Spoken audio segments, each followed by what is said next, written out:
Zambia, one of the wildest countries in Africa, home to the spectacular Victoria Falls. They are fed by the mighty Zambezi River, which divides Zambia from Zimbabwe.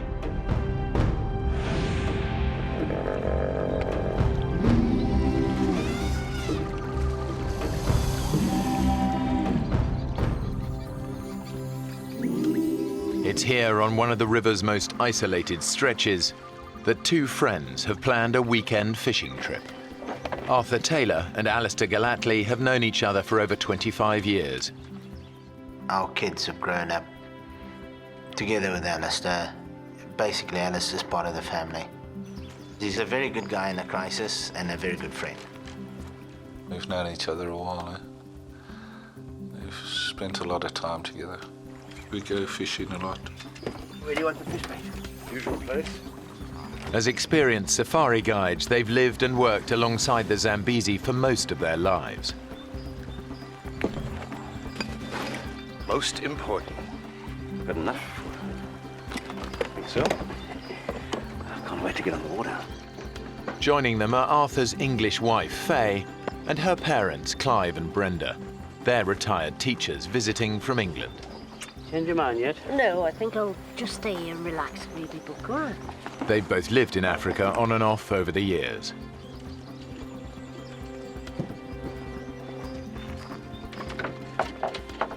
This is the last chance for all of them to go out on the river together. Tomorrow, Faye and Arthur have to pick up their two children from boarding school. But even though she spent a lot of time in the bush, Brenda isn't keen on the idea of going fishing. My mum was anxious because she doesn't really like going on the boat, and she would rather have just spent the day in camp. I'm not going to go if you don't go. If she doesn't come, the crocs will be safe. My mum is a pretty strong personality, and you certainly don't mess her around. You'll have to give me a hand in here.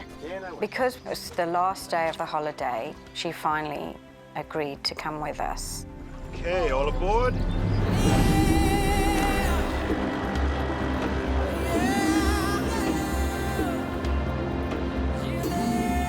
What's the time?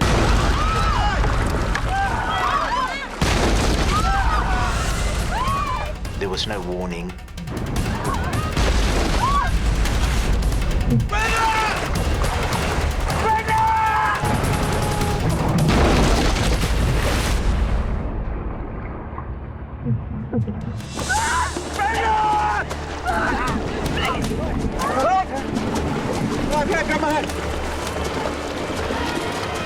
It's coming! Let me know!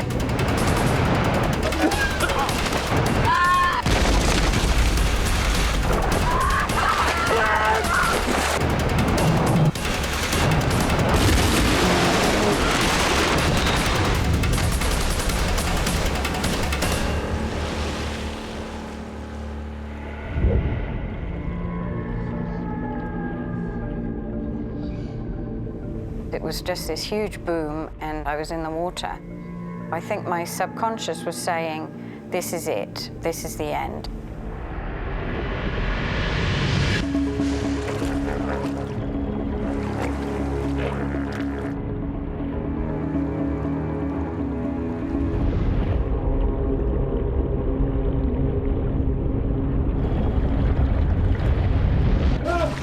It was only when I actually was pulled back to the surface and gasping for air that suddenly then the reality of what had actually happened hit me. They've survived the Hippo attack, but now they're in even greater peril. They've capsized in one of the most crocodile-infested rivers in the world.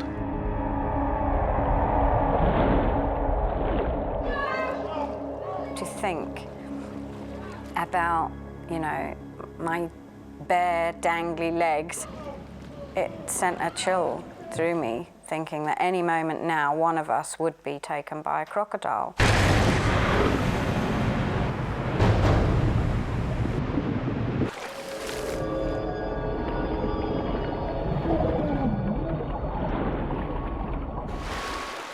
Clive Kelly has watched his wife Brenda sucked under the crocodile-infested river.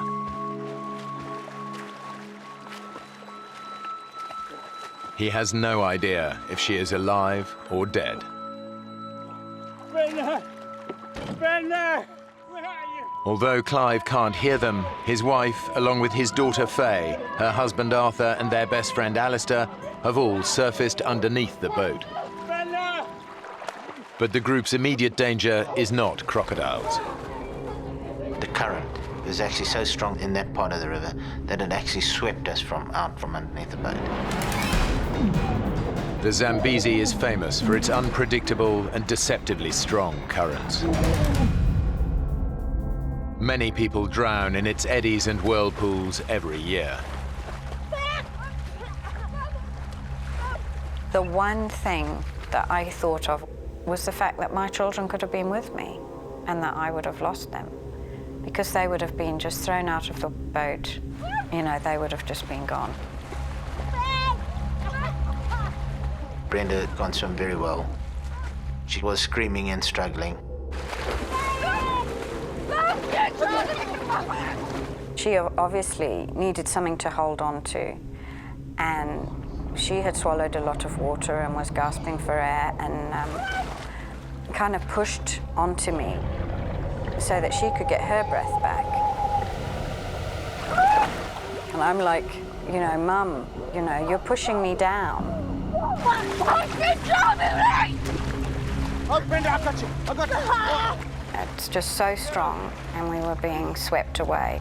It was just incredible that Arthur was there when we needed him. Somehow he managed to keep hold of the two of us. We're all getting washed down together. We basically hung on to each other. It was very hard to swim against a strong current.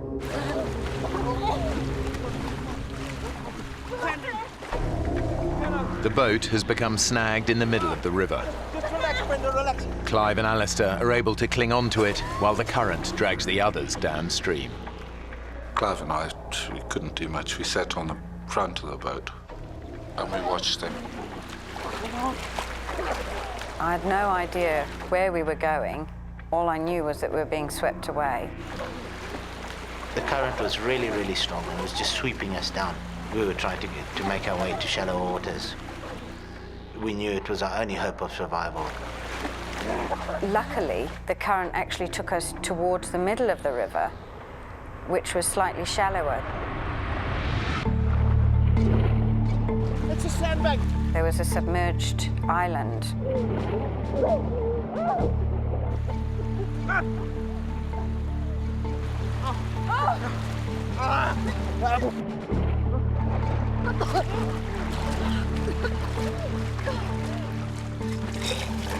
The first thing I did is start vomiting because I swallowed half a Zambezi.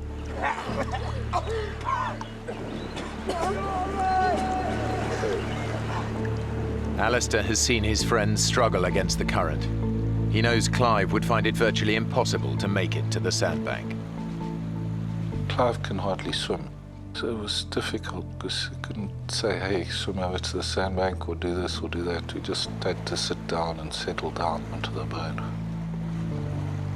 Arthur, Faye and Brenda aren't much better off. When we finally got to where we could stand, it was kind of a relief, but we knew that it was just a temporary relief. The river is full of crocodiles and very huge crocodiles that would have no fear of man. And I believe most of those crocodiles in that area just look at you as a food source. So definitely there's a big chance you will be eaten. From his position on the boat, Alistair assesses the situation. The group's chances of being rescued on this remote stretch of the river are slim. He knows that every year hundreds of people die of crocodile attacks on the Zambezi. As the only single man in the group, Arthur! he takes a calculated risk. I'm going to swim to that bank and get help. Don't risk it up.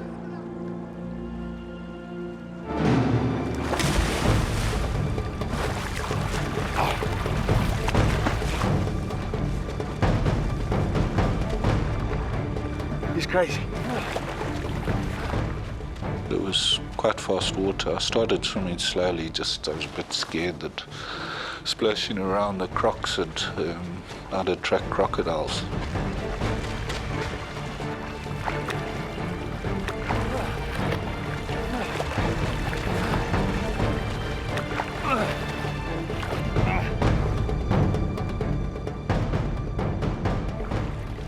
I was probably swept down 300-400 meters. I was pretty tired by then.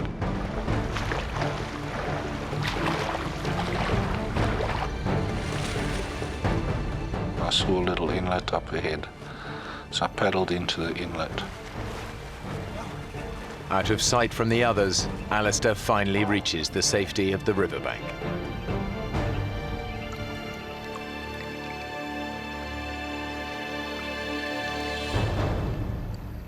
As my feet touched the ground, I looked up.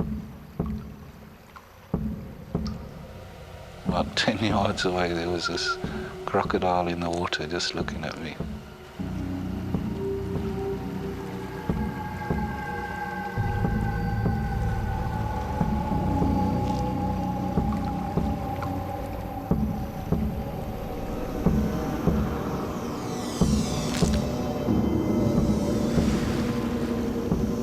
It was scary. I didn't quite know what to do. I think I actually panicked. I decided the best thing to do is try go for the crocodile and maybe chase it.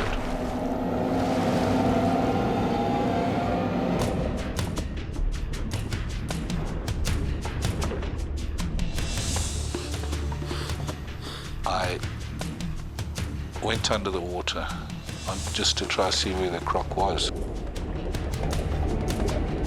As I started to go towards the croc, it came for me.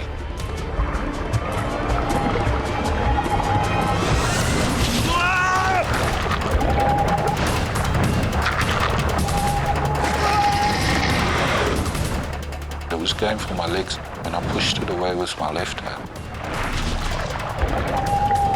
Its teeth cut my left hand up a bit, and it disappeared.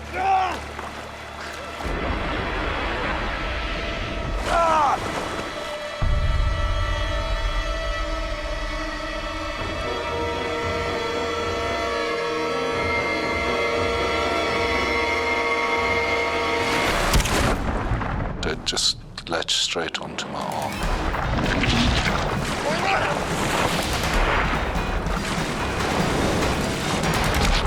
It was just trying to really tear my arm off. Alistair is trapped in a death roll, a spinning maneuver used by crocodiles to drown and dismember their prey. I was getting pretty weak. I thought it was over, I really did. I couldn't see any way of getting out of it. His right arm trapped in the crocodile's jaws, Alistair thinks of one last thing that might save him. I took my left arm and tried to get it inside the crocodile's jaw. They've got a flap in the back of the throat which keeps the water out when they're underwater. I tried to reach that. The second I did that, once I got my other fingers inside the mouth, it let go.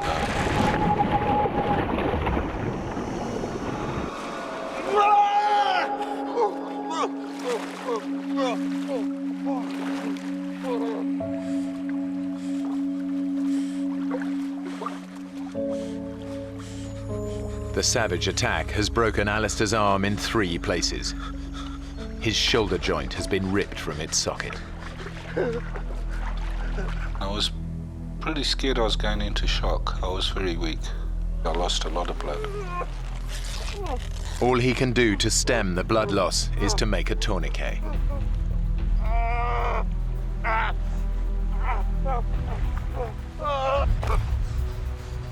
Arthur, Faye and Brenda lost sight of Alistair soon after he was swept downriver.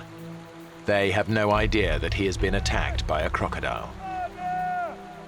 I distinctly heard him shouting, "Oh my God, oh my God." And we just thought he was exhausted. and was just kind of relieved that he'd got to the other side. Mother! I've been nailed by a croc! Oh, God.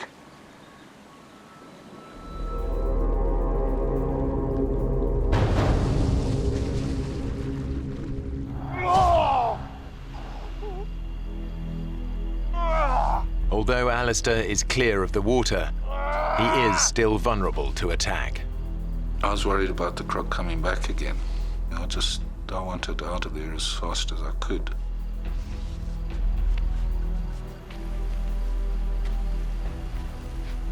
The sun was pretty hot, and there was one tree in this pile of rocks that I went and I sat under to try and sort my arm out.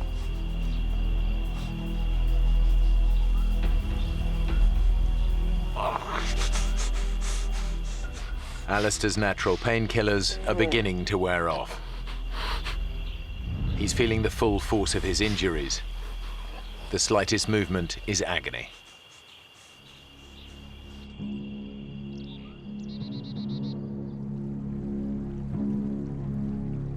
Clive is still stranded in the middle of the river. And now the boat is beginning to sink.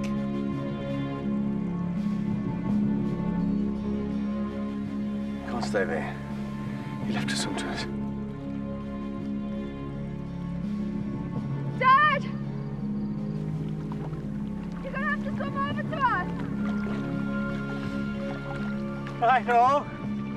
My dad had no choice but to swim, because if the boat went down in the night, then he would just disappear.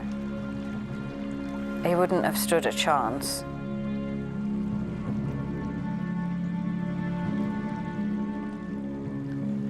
Brenda!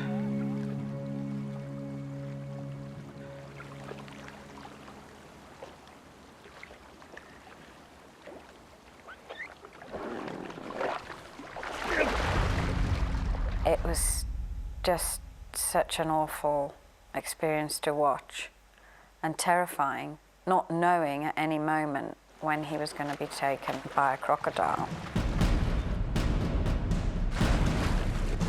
Come on! And Clive also has to struggle against the erratic currents of the Zambezi. Although he was swimming as much as he could towards us, That's it, Dad! he was just going further and further away. Oh, God.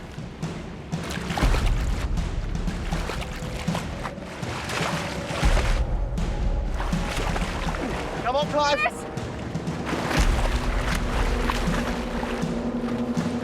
It seemed to take forever. Great! Keep at it!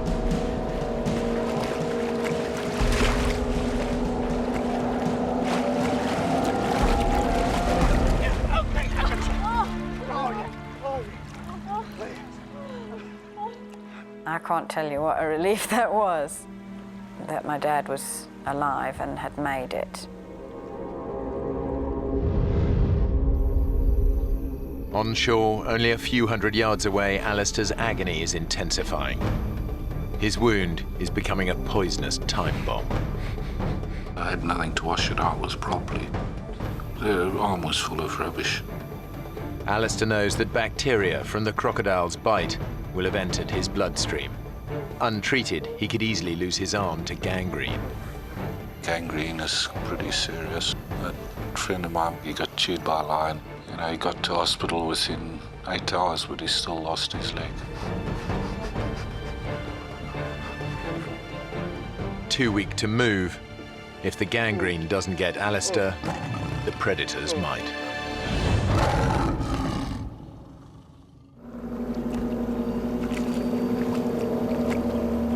Suddenly everything is awake. Your ears, your eyes. Big panic. Wait, that's it, look it. When something is coming directly to you, you fear the worst. Wait, not yet.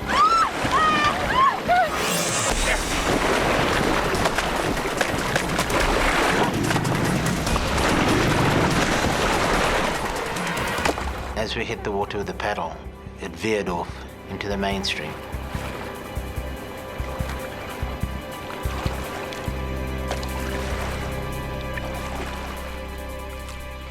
We were on tenterhooks after that, looking around in case another crocodile did come by. On the sandbank, the group are becoming desperate. Clive, Brenda, Faye and Arthur have now been stranded in the middle of the Zambezi River for almost 20 hours. It's over 12 hours since they last heard from Alistair. They have no idea if he's still alive.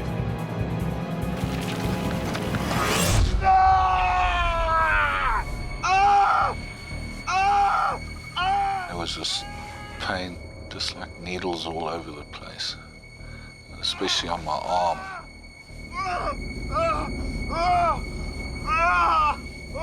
I didn't realize what it was at first until I managed to sit up. And I realized there were ants biting me. These safari ants.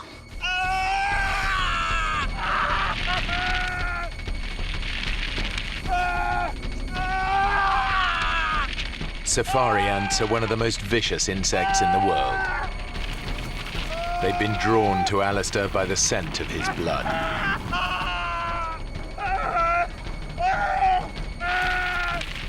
But their bites trigger a surge of adrenaline through his body, snapping him out of unconsciousness and probably saving his life.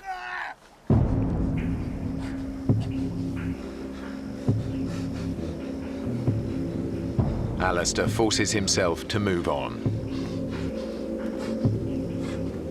It was tough going. I couldn't stand up. I had to sort of bent over, using my left arm on my knee to try and keep support. Alistair realizes he's the only one who can find help for the others. But it's now 24 hours since the crocodile attack. He's lost a lot of blood. He's weak and disorientated.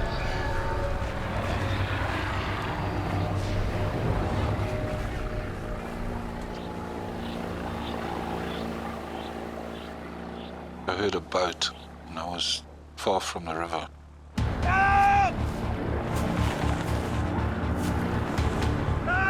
I thought I'd never get down to the river in time.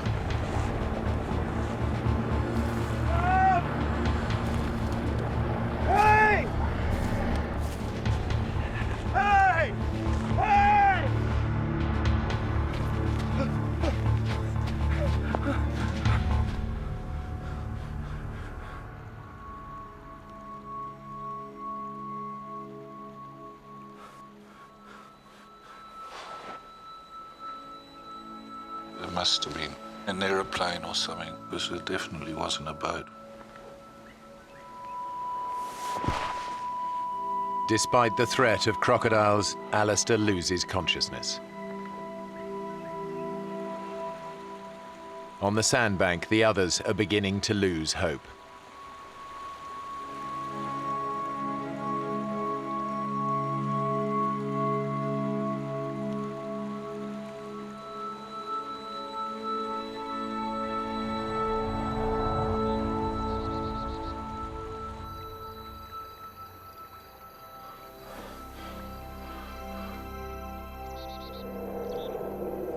It turns out that Alistair did hear a boat.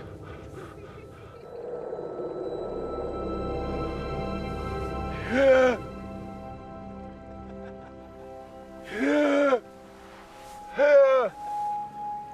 thought, surely they're going to come across. I tried to shout, couldn't get it out. They started to move off.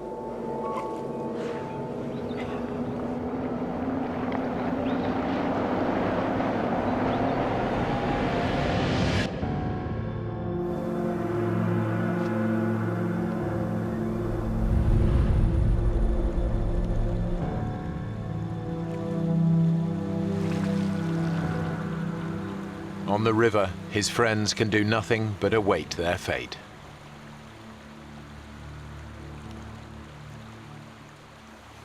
Canoes. Brenda, just don't. I can see them there.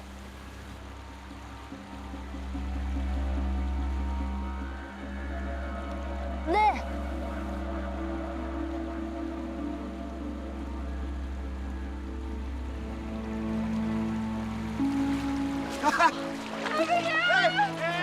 Incredibly, some canoeists have ventured this far down the river. They'd seen us and they thought, well, what strange people fishing in the middle of the river.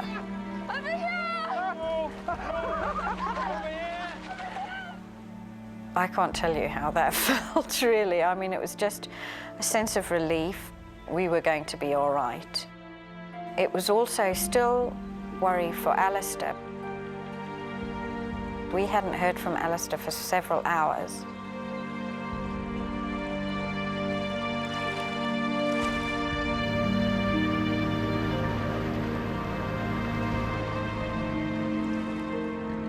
Eventually, the couple across the river spotted Alistair.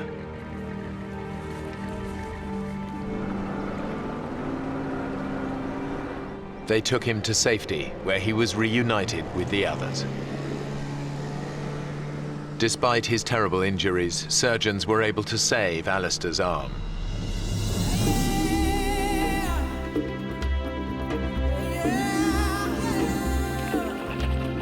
He and Arthur still take regular fishing trips together on that same stretch of the Zambezi. Clive and Brenda still visit Africa regularly. Mr. and Mrs. Carey won't go fishing with us anymore, but Faye spends most of her weekends in the bush, but she rarely goes out on the river.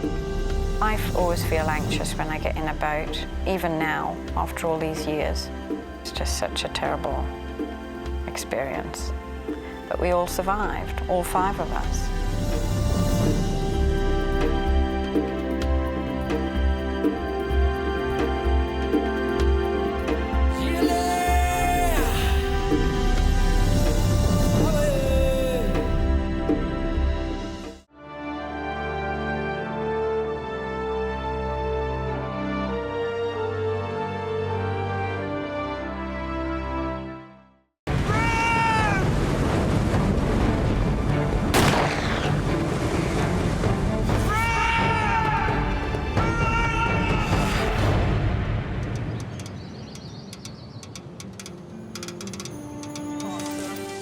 Like a mole, Dad. Your kids are going from boyhood to manhood, and it's part of the transition. Learn from their fathers when their fathers are having fun. Keep up, Dad. Keeping up, son. Don't you worry. But after a week of hunting, they still haven't shot anything. Sure your rifle's shooting straight? Yep. You ain't bagged one yet. Well, just a matter of time, son. The mountain rises to 10,000 feet out of the wilderness. There's no roads, it's just trails, and it's just pretty wild. September is hunting season, for people and for bears. We've seen lots of bears. It becomes a feeding ground for them once this rifle season starts. The bears are more dangerous towards fall because they're getting ready for hibernation, so they're scavenging for whatever they can find to fatten up for winter.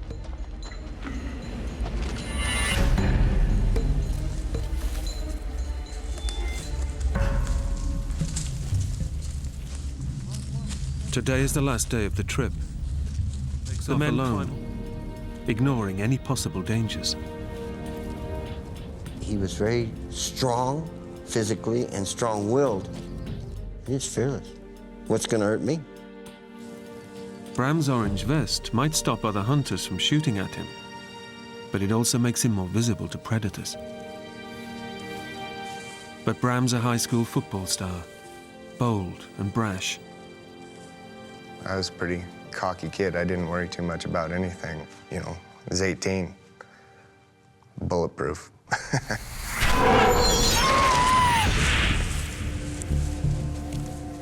I walked for quite a ways and wasn't seeing much. You know, some elk sign on the ground and stuff, but nothing really to suggest anything was around.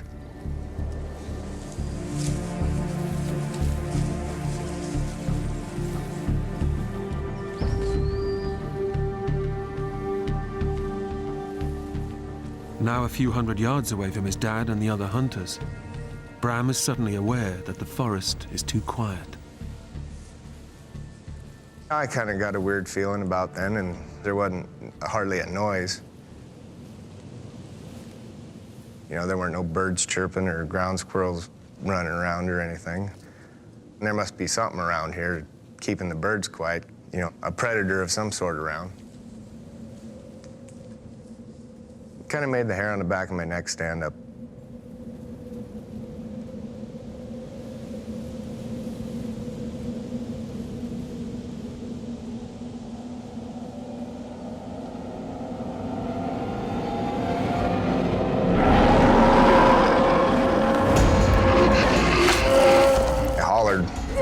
She didn't slow down.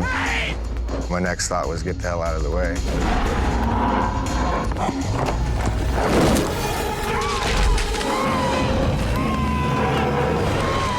I was just freaking out.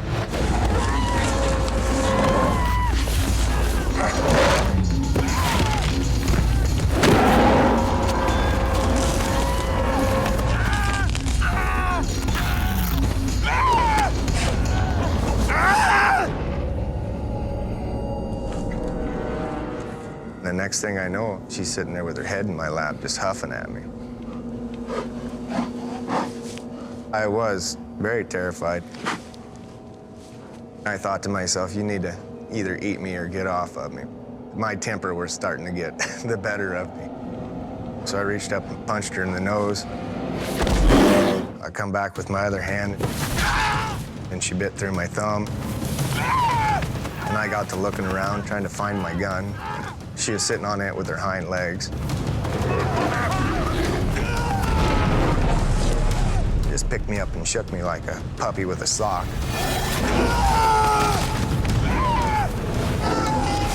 It felt like vice on your leg. And then I thought to myself, oh, you're dead right there.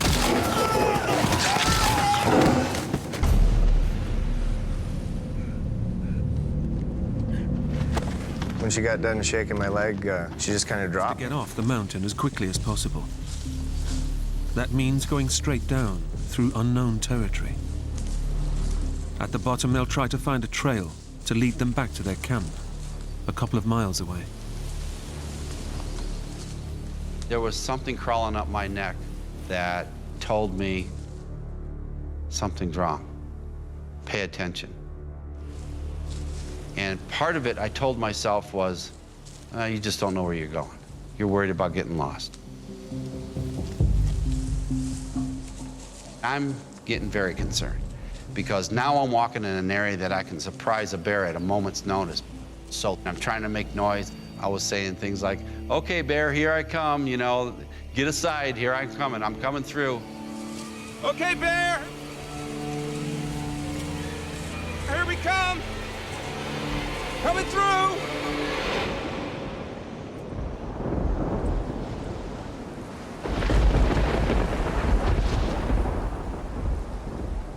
Bram has done the nearly impossible.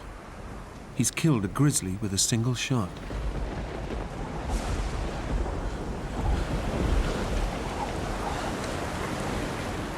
I felt just a lot of relief. I was pretty happy for, you know, a few seconds anyway.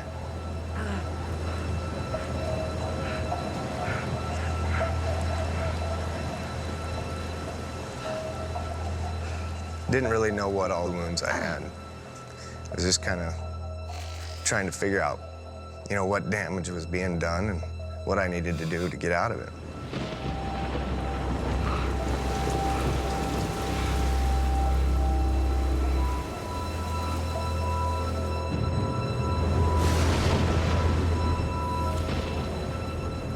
A mile and a half away, at the bottom of the mountain, Bram's father and brother arrive back at camp. They haven't seen Bram for nearly 2 hours. We got to camp, no Bram. So I asked everybody, where's Bram? Have you seen him? No. Have you heard from him? No. I said, well, something's wrong. I got my other son immediately, and we went back up on the mountain. Let's go look for him! I knew he wasn't lost. He had a compass in his head. So I knew that wasn't a problem. But for him not to show up was just it ate at you.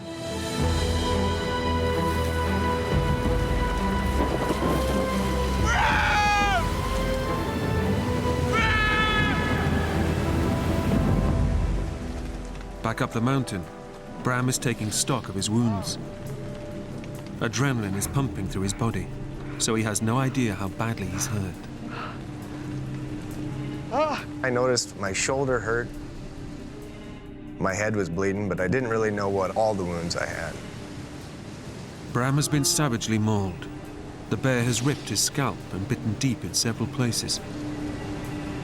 But the adrenaline is stopping him from feeling the worst of his injuries. Standing up for the first time since the attack, Bram is in for a shock. Ah! Ah! His right thigh has been ripped from the bone. My upper thigh was just shredded. You could see the artery in there just pulsing, and then just big slabs of meat just kind of hanging loose.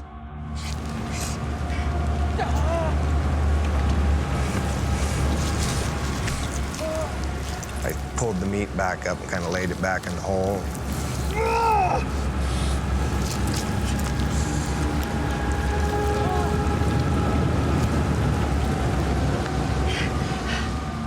I wrapped my hunter's orange vest around the wound and kind of tried to tourniquet it a little bit.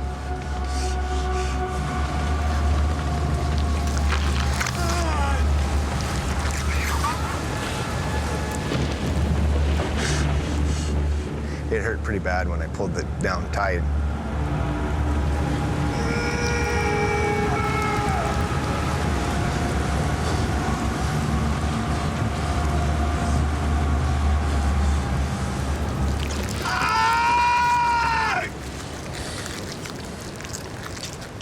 The first thing, I sat there and I shot 3 shots like they teach you in hunter safety, and it's, you know, it's supposed to be the universal signal that I need help. Somebody's supposed to come find you.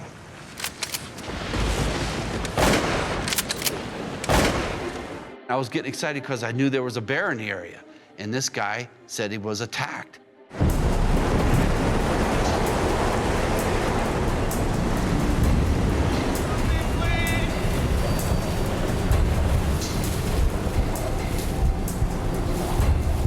I flashed the light, and I hit something up in the woods, but it was a red glow. And bears' eyes are red, I'm thinking, when they see him with the flashlight. I said, Bryce, the bear's right on him. Let's go. Let's get up there.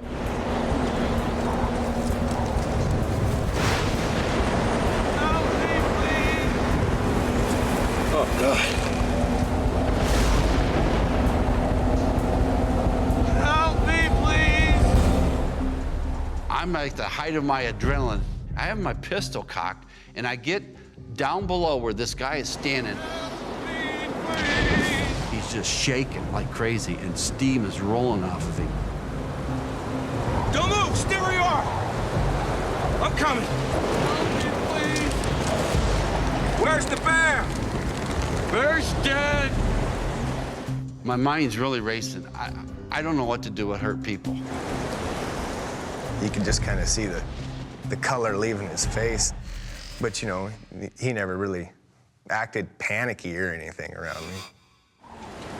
Even though he looked hideous to me, in my mind I'm thinking, reassure him that he's gonna be okay. What's your name, son? Bram. Okay, Bram. Now we're gonna get you off this mountain, okay? Get you back down to camp, all right? God, I kept saying, Bruce, don't freak out. You gotta help this guy. There's nobody else around. Nobody's gonna help him but you. All right. Here. Come on. Let's drive here. Dennis won't ever give up. But the others know that the chances of finding Bram at night, in the raging storm, are slim.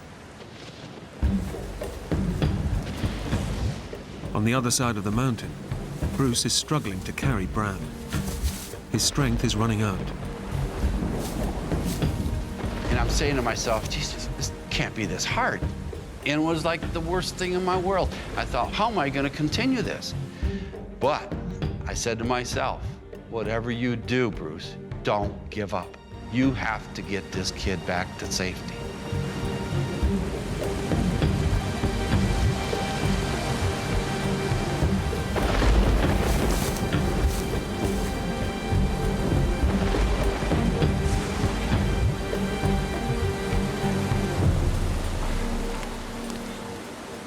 Bruce senses that Bram's shivering is getting worse. He's in severe shock, and his body temperature is dropping. Hold him up. Hold him up. So I took my raincoat off, and I wrapped it around him to try to keep that warmth in him. All right. Sure, I'm in there. That's it. That's it. Every time we stop, all right? I'm gonna stand you up. I'm gonna put my arms around you and try and get you warm, okay? Okay. You ready? Here we go.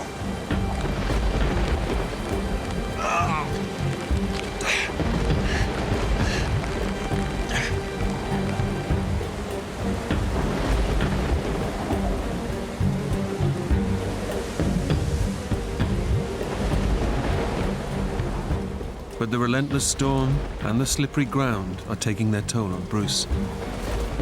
Only a few minutes later, he has to put Bram down again.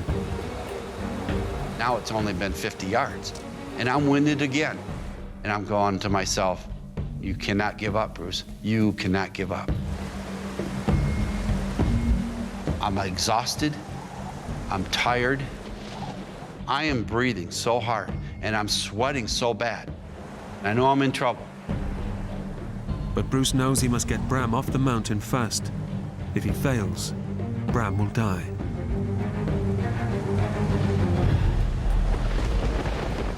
I said, God, I need some help. And then I fired off my 3 last rounds of my pistol to try to get more help. I heard a gunshot, and I thought to myself, what a fool. Who would shoot an elk at this time? By chance, Andy Wolf has also been hunting on Horseshoe Mountain. When I heard the second shot, I got that uneasy feeling. And when I heard the third shot, I knew something was wrong. Somebody maybe was disoriented, I thought. Up on the mountain, Dennis Schaefer is confronting his deepest fears. I got to thinking, man, I might not be bringing one home. You know, and that feeling down in your guts, I'll tell you what, is an empty, empty feeling. Searching the dark, treacherous slopes in a raging storm is becoming too dangerous. Dennis's friends decide it's safer to wait until morning. Dennis, we can't go on. I don't care how bad it is. I am not going back. That is my son out there. Dennis, please. I'm sorry. I was determined to be out there looking for him, but the mountains are unforgiving if you're caught wrong. And they will kill you. So I got voted down, and we had to go back to camp.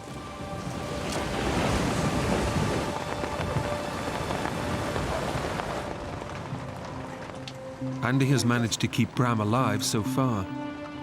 But now, the doctor spots a new danger threatening to kill him. Gas gangrene. Gas gangrene is a deadly poison produced by bacteria trapped in infected tissue. It destroys flesh, blood cells, and blood vessels.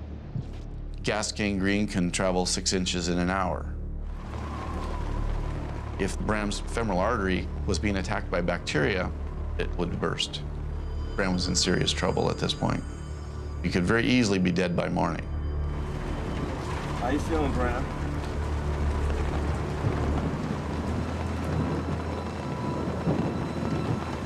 I was laying there thinking that, you know, I could lose my leg, and the thought of dying was still there, yeah. I mean, I knew I was in bad shape. Dr. Andy Wolf has given Bram antibiotics and painkillers. But without more powerful medication, Bram could be dead within hours. The gas gangrene is spreading rapidly towards his femoral artery. If it attacks it, it will burst. It was very serious. It was just as serious as a bear attacking him. 2 miles away, Bram's father has no idea what's happened to his son. He spends an agonizing night waiting for the storm to abate. They wouldn't let me leave camp, and that was probably the biggest torture I went through, was being in that camp, not doing anything. It could drive you nuts as a parent. One of your kids is missing. You know that the elements are horrid. It's unforgiving. I was awake all night, pacing, crying. Your heart just like it was going to explode, you know, because for the lack of ability to be able to go do anything and the unknowing, you know, you just sit down and weep sometimes.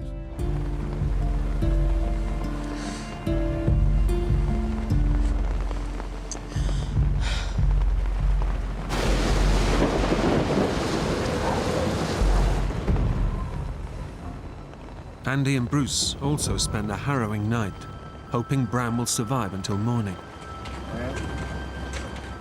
Bruce tries to keep Bram from falling asleep. Wake up. How you doing? Andy said we need to keep him active and keep him going so he doesn't slip into like a coma or something like that. Talk to me, Bram. Come on. How you feeling?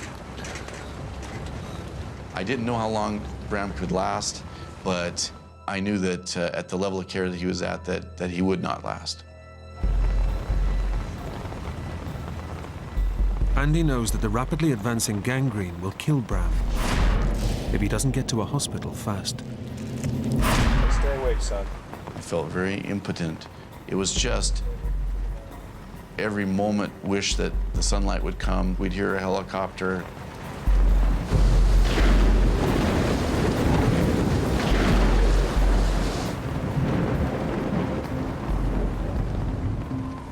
We stayed up the whole night. We took turns looking at his wounds, changing his bandage, waiting for help to come. But help is a long way away, and time is running out for Bram. Bruce and Andy don't know how much longer he'll survive.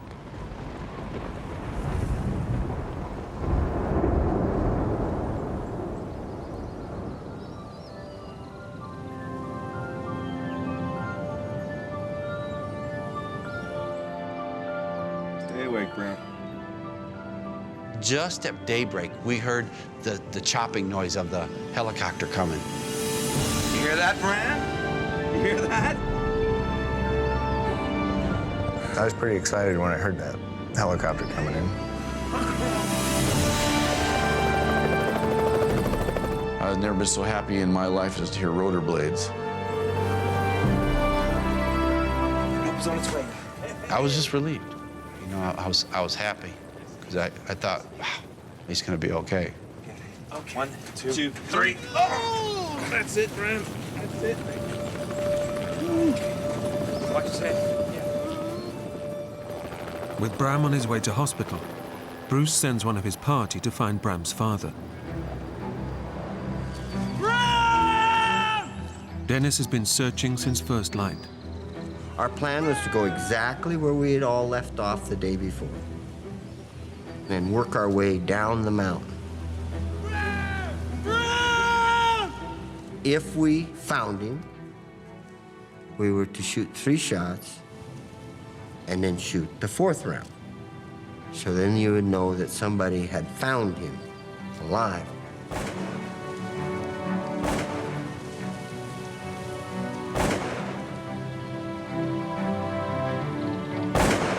Jubilation. Tears run down my face, and we're literally running down the mountain. You're just so happy he was alive. It took 18 days for the doctors at Billings Hospital to save Bram's life. Miraculously, they also saved his leg. I was pretty happy to see it when I woke up, that's for sure.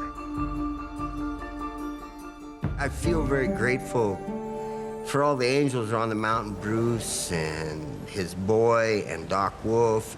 Those people really done us a great, great favor by taking care of our son.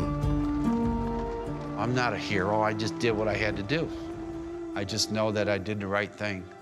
And to this day, I care about him a lot, more than he thinks I do.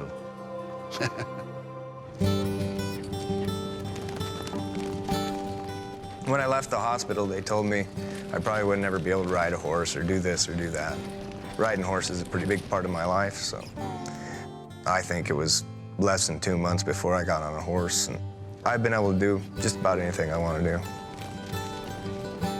Despite his ordeal, Bram suffered no lasting injuries.